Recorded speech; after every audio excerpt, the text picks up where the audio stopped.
जोहार। कृषि दर्शन के इस अंक में आप सभी किसान भाई बहनों का हार्दिक स्वागत करते हैं। आज मैं आपके लिए बहुत ही महत्वपूर्ण और अच्छी जानकारियां लेकर उपस्थित हुई हूँ, लेकिन अभी तक किशन भैया और कन्हैया भैया नजर नहीं आ रहे। चलिए वो तो आ ही जाएंगे, तब तक आप देखिए ये कृषि समाचार।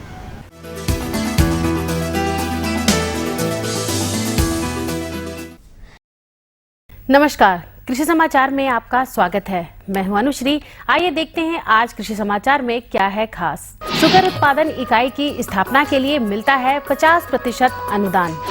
आगात मक्का लगाकर किसान पा सकते हैं अतिरिक्त लाभ। फूलों की बेहतर कटाई करता है रोज सिकेटियर।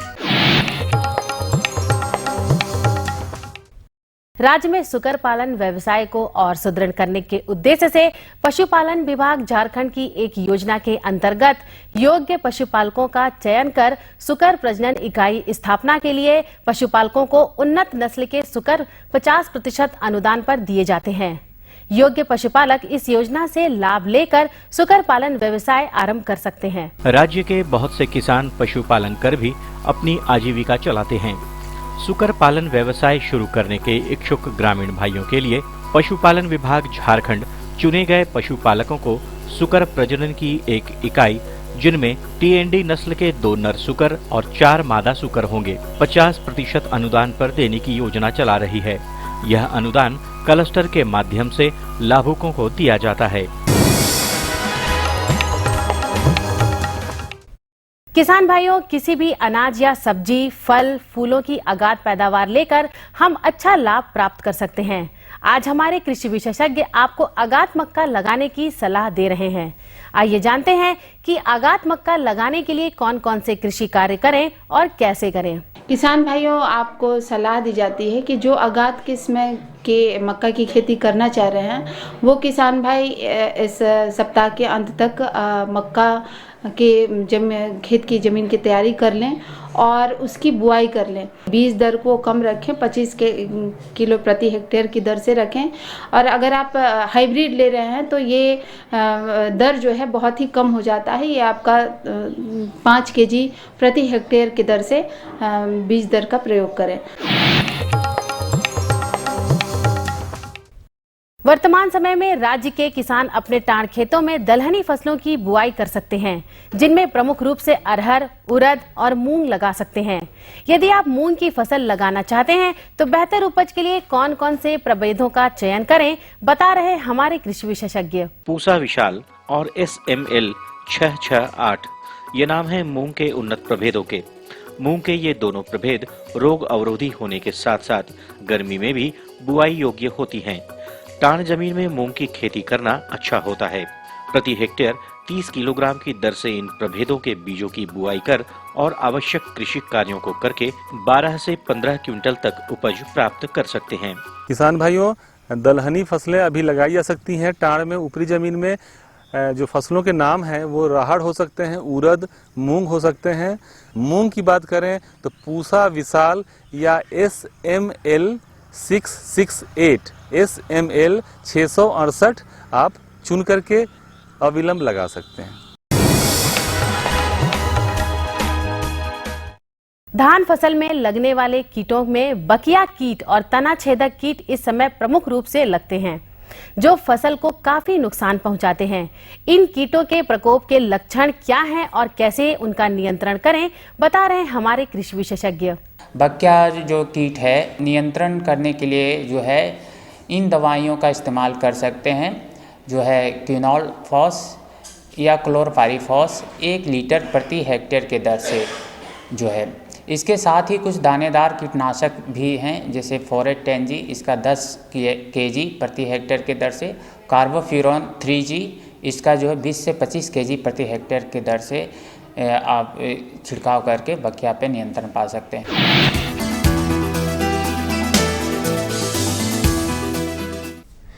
फूलों की कटाई करनी हो या पौधे के डंठलों की छटनी करनी हो, इन कामों के लिए बेहतर उपकरण है रोज सिकेटियर। इस उपकरण की और क्या है खासियत, आइए जानते हैं। यह है रोज सिकेटियर। पौधों एवं फूलों की बेहतर कटिंग के लिए इसका इस्तेमाल होता है। इस उपकरण में तेज एवं जंगरोधी एक ब्लेड लगा होता है जो फूलों एवं पौधों के डंठलों को आसानी से काटता है। सबसे खास बात इस उपकरण की यह है कि पौधों के काटे गए हिस्से उसी में फंसे रहते हैं, जिसे आप उचित स्थान पर फेंक सकते हैं।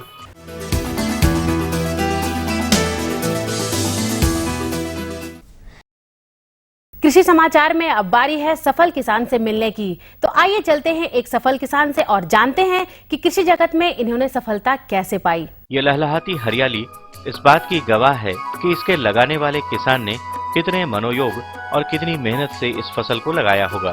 जी हाँ, किसी भी काम को पूरे मनोयोग से करना इनकी खासियत है और यही खासियत इन्हें और कृषकों से अलग पहचान बनाने में मददगार साबित हुई। मैं ग्रेजुएशन तक शिक्षा प्राप्त किया है और मैं वर्तमान में बुढ़मू प्रखंड में एक रिसोर्स पर्सन के रूप में काम करता हूं एजुकेशन विभाग में। और साथ साथ मैं अपने घर में हमारी जो पैतृक ज़मीन है उस पर मैं कृषि कार्य भी करता हूं और कृषि कार्य से बहुत सारे फसल पैदा करता हूं और फसल मेरी आय का एक बहुत बड़ा स्रोत का एक साधन है।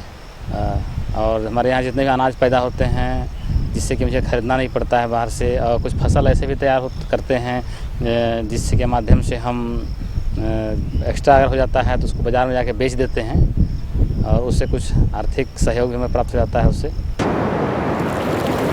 और अब एक नजर राज्य के कुछ प्रमुख शहरों के मौसम के मिजाज पर। आज राज्य के कुछ प्रमुख शहरों के तापमान इस प्रकार दर्ज किए गए। रांची अधिकतम 27 डिग्री सेल्सियस और न्यूनतम 23 डिग्री सेल्सियस। देवघर अधिकतम 28 डिग्री सेल्सियस और न्यूनतम 25 डिग्री सेल्सियस। गोड्डा अधिकतम 27 डिग्री सेल्सियस और न्यूनतम 24 डिग्री सेल्सियस। कोडरमा अधिकतम 29 डिग्री सेल्सियस और न्यूनतम 22 डिग्री सेल्सियस। चाईबासा अधिकतम 27 डिग्री सेल्सियस और न्यूनतम 25 डिग्री सेल्सियस। और हजारीबाग का तापमान अधिकतम 26 डिग्री सेल्सियस और न्यूनतम 24 डिग्री सेल्सियस रहा।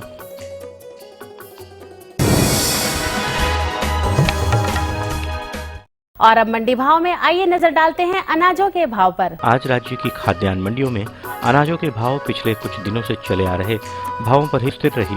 सब्जी मंडियों की बात करें तो हरी सब्जियों के मूल्यों में थोड़ी स्थिरता आई है, लेकिन टमाटर और प्याज के साथ आलू के मूल्य में भी बढ़ोतरी की संभावना है।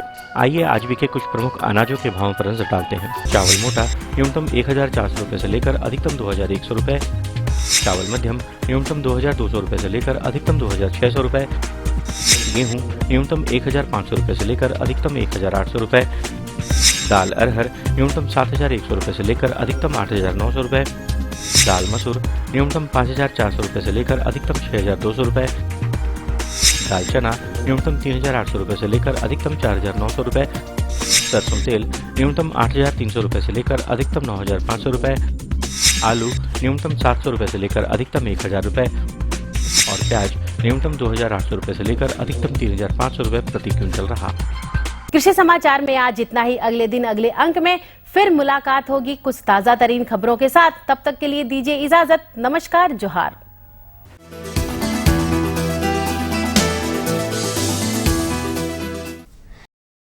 कृषि समाचार के अंतर्गत आपने देखा मंडी भाव और दीदी और जान ली मौसम का हाल और कृषि की नई तकनीक और उपकरणों की जानकारियां भी ली। जोहार गीता दे, जोहार किसान भाई बहन। बड़ी सांसें फूल रही हैं आप लोगों की, कहीं से भागे भागे आ रही हैं। हाँ दीदी एकदम भाई क्या बात है ना दीदी कन्हैया उन्हें बाजार टाउन पर जात रहो घींच घाच के लान लियो क्या। अच्छा चलिए आप लोग तब तक आराम कर लीजिए, हम एक छोटा सा अल्प विराम ले लेते हैं। हाँ और मन देखो इस संदेश।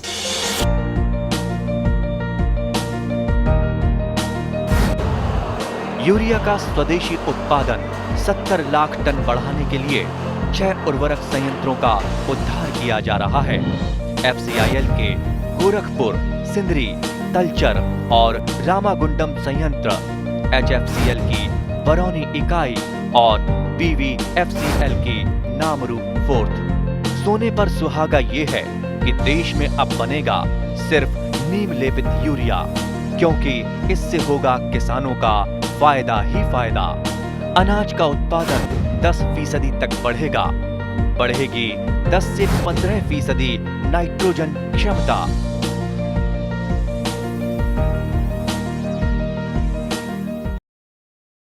विराम के बाद आप सभी का एक बार फिर से स्वागत है।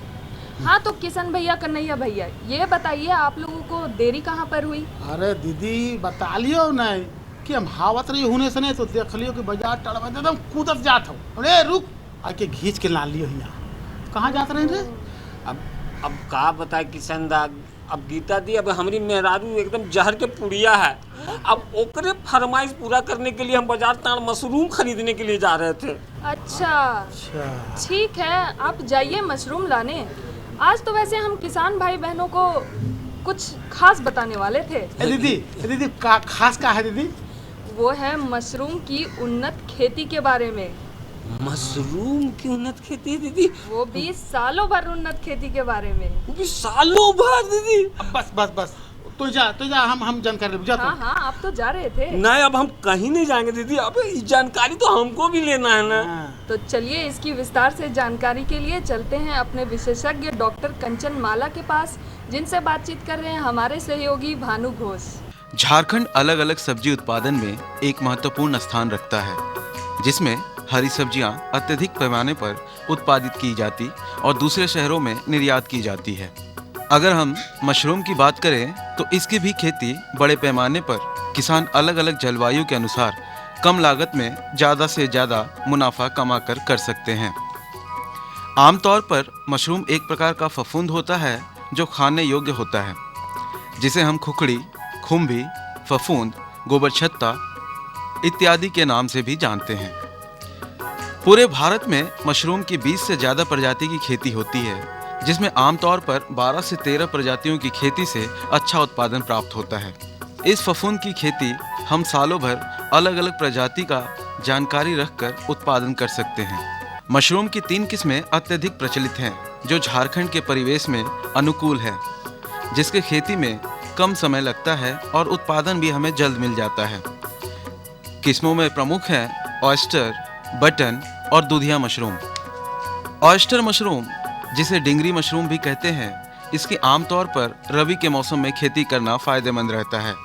यह एक छत्तानुमा फफूंद है जो बहुत ही नाजुक मशरूम की श्रेणी में आता है, जिसकी खेती 1 दिन के मेहनत से और इसका उत्पादन हमें 1 महीने बाद ही मिल जाता है और इसमें प्रोटीन की मात्रा भी अधिक होती है। दूसरा बटन मशरूम, जो कि गोल आकार का बटन जैसा आकार का होता है, इसकी खेती आमतौर पर अक्टूबर से मार्च तक करना लाभदायक होता है। यह फफूंद दूसरे मशरूम से अत्यधिक मजबूत और अधिक उत्पादन देने वाला है। इसकी कीमत भी बाजार में अच्छी मिलती है और यह सबसे ज़्यादा बिक्री वाला मशरूम की प्रजाति में आता है। और तीसरी प्रजाति दूधिया मशरूम है, जो कि अप्रैल से सितंबर माह में खेती करना लाभदायक होता है। यह छातानुमा आकार का होता है और इसकी डंडी बड़ी होती है। इसके खेती में लागत बहुत कम होता है और इसकी उत्पादन क्षमता भी औरों की अपेक्षा ज़्यादा होता है। किसान भाई, मशरूम एक फफूंद जाति का होता है और यह जो है सालों भर इसकी खेती की जा सकती है। वैसे तो प्राकृतिक रूप में आप जब अब बारिश के जैसे फुहार आती है तो ज़मीन से खुद प्राकृतिक रूप से मशरूम प्राप्त होता है आपको, जिसे आप छत्तू भी कहते हैं और उड कहा जाता है इस यहाँ के भाषा में इसे। तो ये निकलता है और ये काफ़ी स्वादिष्ट और इस आपके क्षेत्र में बहुत ही ज़्यादा प्रचलित है। इसे बहुत ज़्यादा लोग इसकी चाहत है सबको। मशरूम की विशेषता की अगर बात करें तो सबसे पहले यह एक शुद्ध शाकाहारी भोजन में आता है और सबसे ज़्यादा प्रोटीन और आयरन इसमें बड़ी मात्रा में मौजूद रहता है। इसका सेवन मधुमेह के रोगियों के लिए फायदेमंद रहता है और इससे मोटापा भी कम कर सकते हैं। मशरूम का उत्पादन करते समय हमें बहुत सारी बातों का ध्यान रखना चाहिए, जिसमें मशरूम का कंपोस्ट तैयार करना महत्वपूर्ण है और इसका उत्पादन जिस भी कमरे या खेत में कर रहे हैं वो पूरी तरह से मशरूम के लिए अनुकूलित हो। कृषि अवशेष जैसे धान, मड़ुआ या किसी भी फसल का अवशेष जो कि 2 साल से पुराना ना हो, जिसमें गेहूं की कट्टू आमतौर पर आसानी से उपलब्ध हो जाता है, इसका निर्जीवीकरण करना जरूरी है। निर्जीवीकरण 2 तरीके से कर सकते हैं, पहला रसायन और दूसरा गर्म पानी से। रसायन में पुआल में फॉर्मेल्डिहाइड का मिश्रण कर कंपोस्ट तैयार करना, जिसमें मशरूम के लिए पूर्ण रूप से अनुकूलित रहता है। इसकी खेती करने के लिए आपको जो धान का पुआल जो होता है, इसमें ज़्यादा मात्रा में धान पुआल की खपत होती है और इसे उपचारित किया जाता है।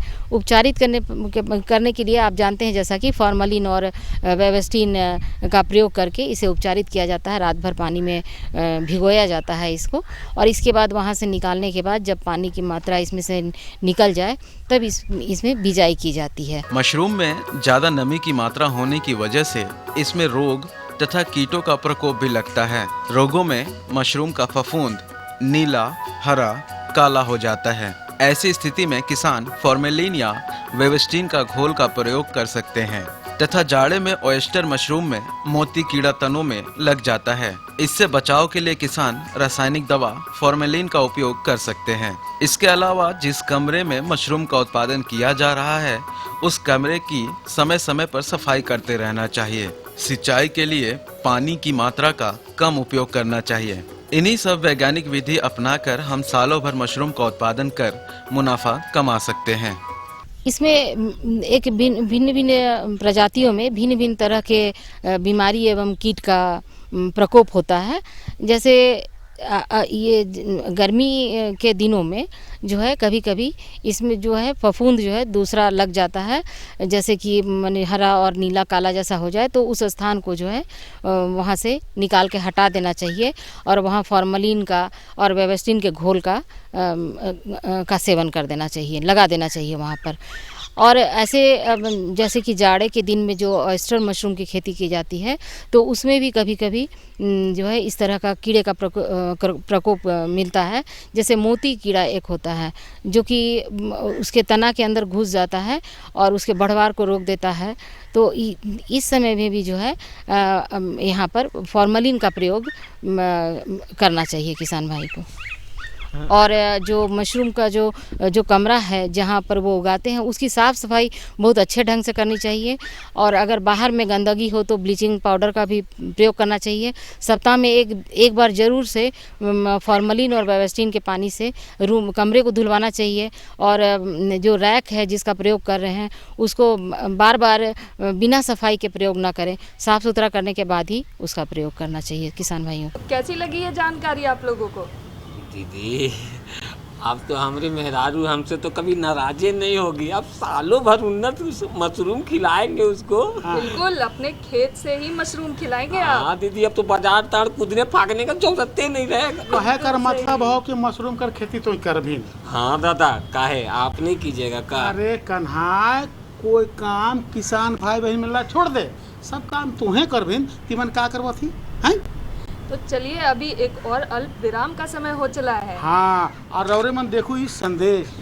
ये लो और बताओ। बस। अरे ये क्या भैया जी, बस इतनी सी रासायनिक खाद? किसानी छोड़ रहे हो क्या? किसानी नहीं, नादानी छोड़ रहे हैं। मिट्टी की जांच कराई है।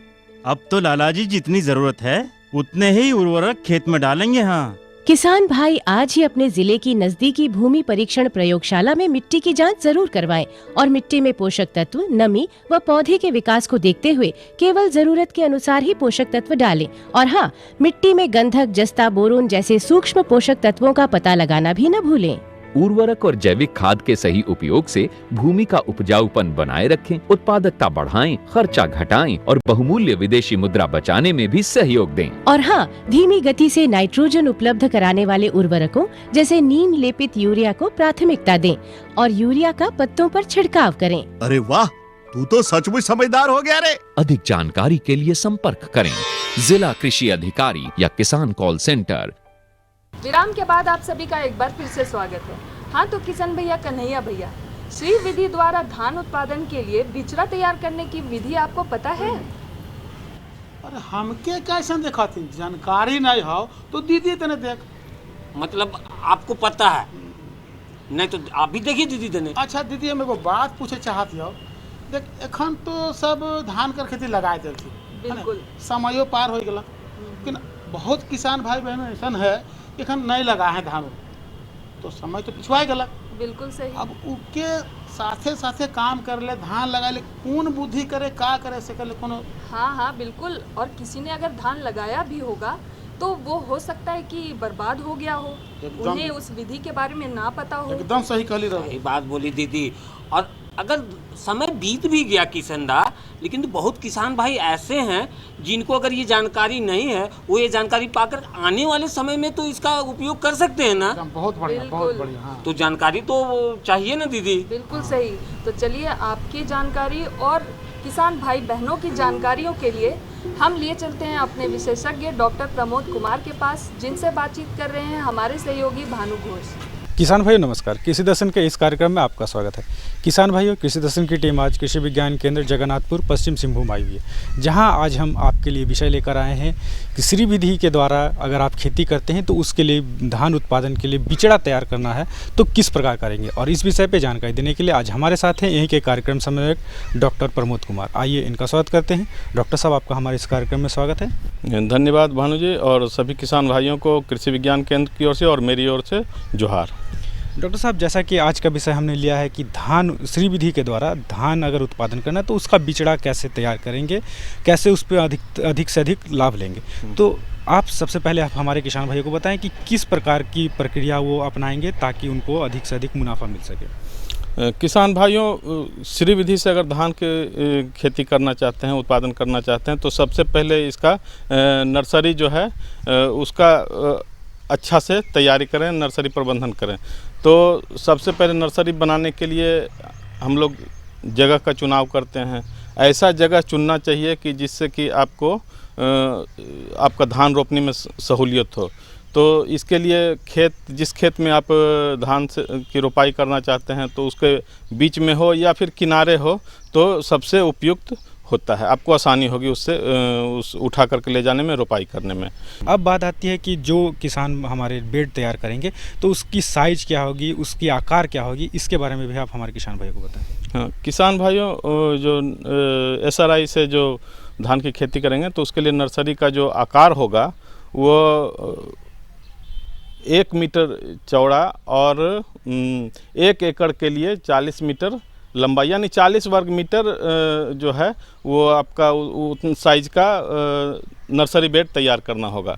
तो इसके लिए तो सबसे जो आदर्श जो बेड का साइज हो रहे वो 1.25 मीटर चौड़ा हो और 8 मीटर लंबा हो, और इस तरह का जो है 4 बेड जो तैयार करना होगा 1 एकड़ में रोपाई के लिए। डॉक्टर साहब, आप हमारे किसान भाइयों को बताएं कि उसमें बेड जो तैयार करेंगे तो उसमें बीज दर क्या होगी। SRI से धान उत्पादन के लिए प्रति एकड़ 2 किलो बीज की आवश्यकता होती है।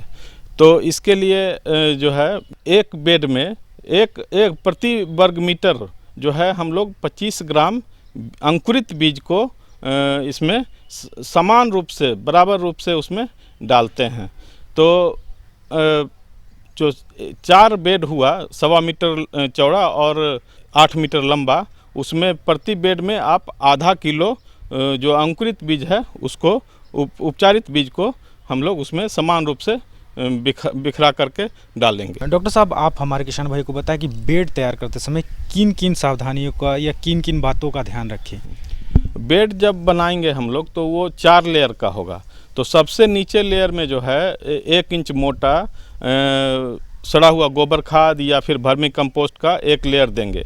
उसके बाद 1.5 इंच मोटा हम लोग मिट्टी उसमें डालते हैं, और उसके बाद पुनः जो है 1 इंच मोटा फिर वर्मी कंपोस्ट या फिर सड़ा हुआ गोबर खाद डालेंगे, और सबसे ऊपर जो भाग होगा अंतिम लेयर, वो उसमें 2.5 इंच मोटा अच्छा उपजाऊ मिट्टी उसमें डालेंगे।